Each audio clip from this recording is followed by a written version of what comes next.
السلام علیکم ورحمۃ اللہ وبرکاتہ۔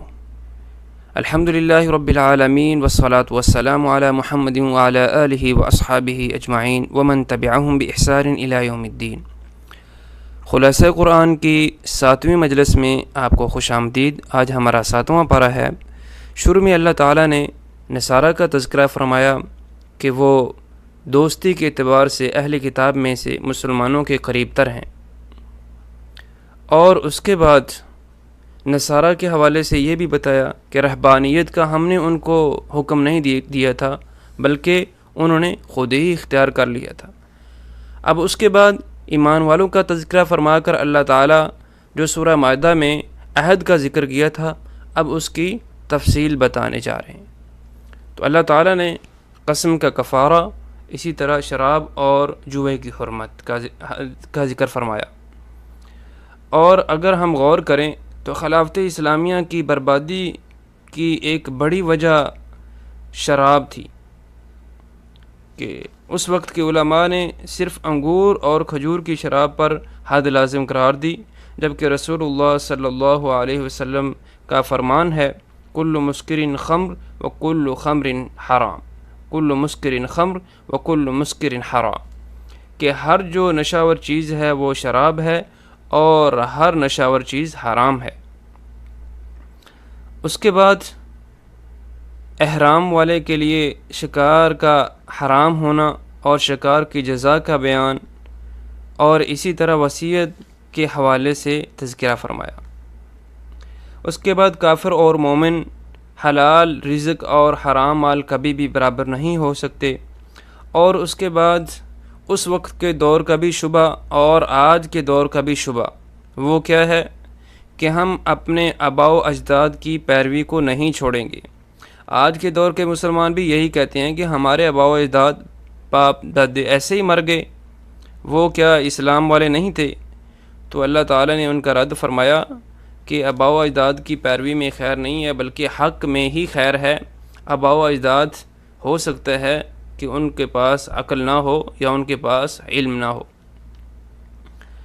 تو اس کے بعد آگے اللہ تعالیٰ نے فرمایا، مومنوں کو خاص طور پر تذکرہ فرمایا کہ مومنوں سب سے پہلے تم اپنی اصلاح کرو، ٹھیک ہے؟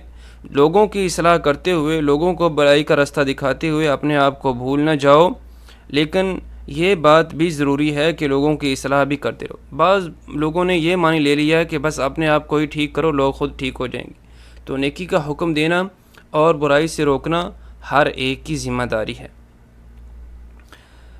اس کے بعد اللہ تعالیٰ نے عیسیٰ علیہ السلام کا حواریوں کے ساتھ مکالمہ اور حواریوں کا مطالبات کرنا، پھر عیسیٰ علیہ السلام کا دعا کرنا، اور اس کے بعد آخر میں اللہ تعالیٰ نے جو عیسیٰ علیہ السلام پر الزامات لگائے گئے کہ وہ اللہ ہیں یا اللہ کے بیٹے ہیں، یا ان کی والدہ مریم علیہ السلام کے بارے میں جو بھی الزامات لگائے گئے، ان کا اللہ تعالیٰ نے بڑے احسن طریقے سے رد کیا۔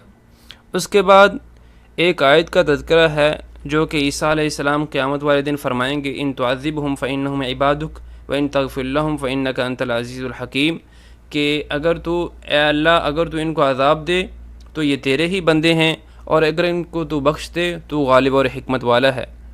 ابو ذر رضی اللہ تعالی عنہ فرماتے ہیں کہ رسول اللہ صلی اللہ علیہ وسلم پوری رات یہی آیت پڑھتے رہے، تو میں نے رسول اللہ صلی اللہ علیہ وسلم سے وجہ پوچھی، تو رسول اللہ صلی اللہ علیہ وسلم نے فرمایا کہ میں نے اللہ تعالیٰ سے التجا کی، اور اللہ تعالیٰ نے وہ قبول فرمائی کہ جو شخص بغیر شرک کی حالت میں مرے گا، اس کو قیامت کے دن میری شفاعت نصیب ہوگی۔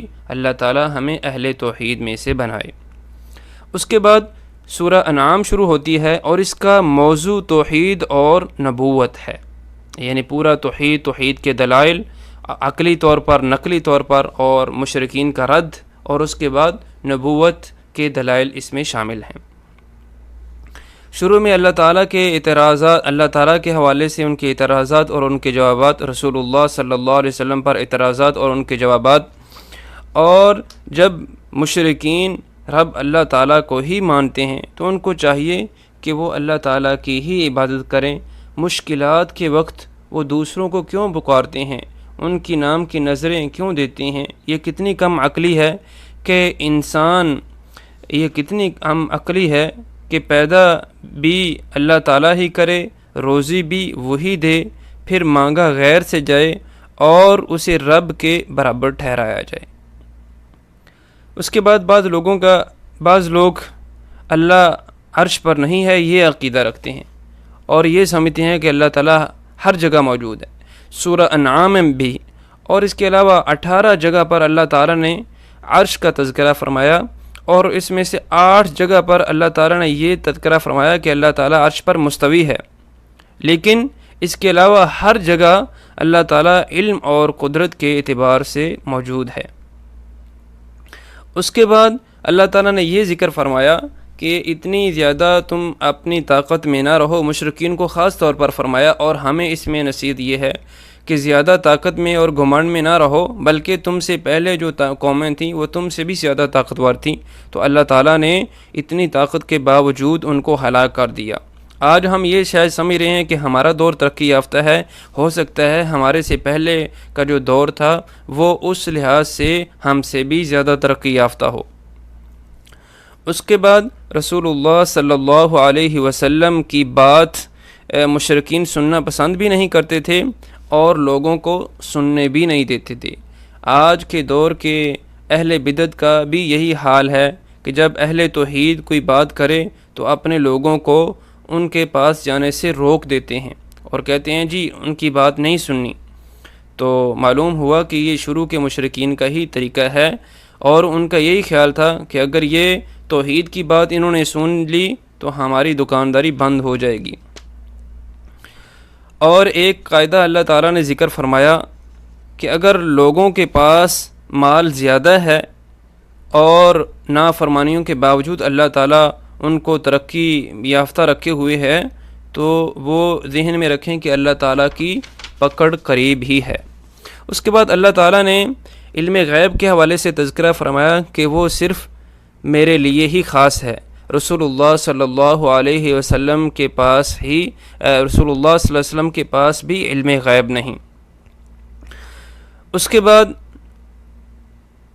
3 دعائیں رسول اللہ صلی اللہ علیہ وسلم نے خاص طور پر کی۔ ان میں پہلی دعا کہ ساری امت کو غرق کر کے ہلاک نہ کرنا، دوسری دعا امت کو قحط میں مبتلا نہ کرنا، اور تیسری دعا آپس کے اختلاف و انتشار میں نہ ڈالنا۔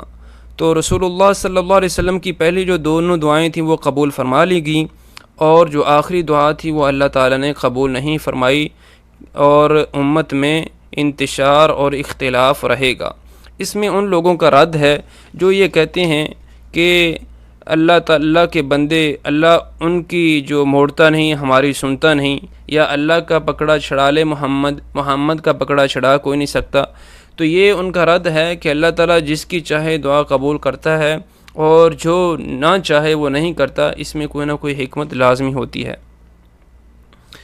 اور یہ بھی اللہ تعالیٰ نے آگے ذکر فرمایا کہ جس جگہ پر جن مجالس میں اللہ تعالیٰ کی آیات کا مذاق ہو رہا ہو وہاں پر بیٹھنا منع ہے، یہاں تک کہ کوئی اور باتیں نہ وہ شروع کر دیں، بلکہ رسول اللہ صلی اللہ علیہ وسلم کو خطاب ہوا کہ اگر تو بھی ان لوگوں میں بیٹھے گا تو ویسا ہی ہو جائے گا۔ اور اس کے بعد اللہ تعالیٰ نے ابراہیم علیہ السلام کا قوم کے ساتھ مناظرہ کا ذکر فرمایا، اور بڑے ہی عقلی انداز سے اور زبردست طریقے سے اپنی قوم کا رد فرمایا۔ جب پہلے ستارہ دکھا، اس کے بعد چاند دکھا، اور پھر سورج دکھا، اور اپنی قوم کا توحید کی طرف جو عقلی دلائل تھے ان سے رد فرمایا۔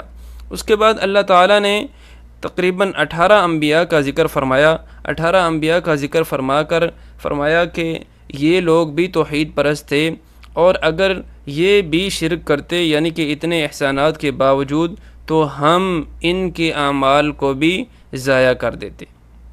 اور رسول اللہ صلی اللہ علیہ وسلم کو بھی حکم ہوا کہ لئن اشرکت لیحبطن عملک، کہ اگر تو بھی شرک کرتا ہے تو تمہارے بھی اعمال ضائع ہو جاتے۔ رسول اللہ صلی اللہ علیہ وسلم سے شرک کی توقع بالکل نہیں ہو سکتی، لیکن امتیوں کو بتایا جا رہا ہے کہ شرک کتنی قبیح چیز ہے۔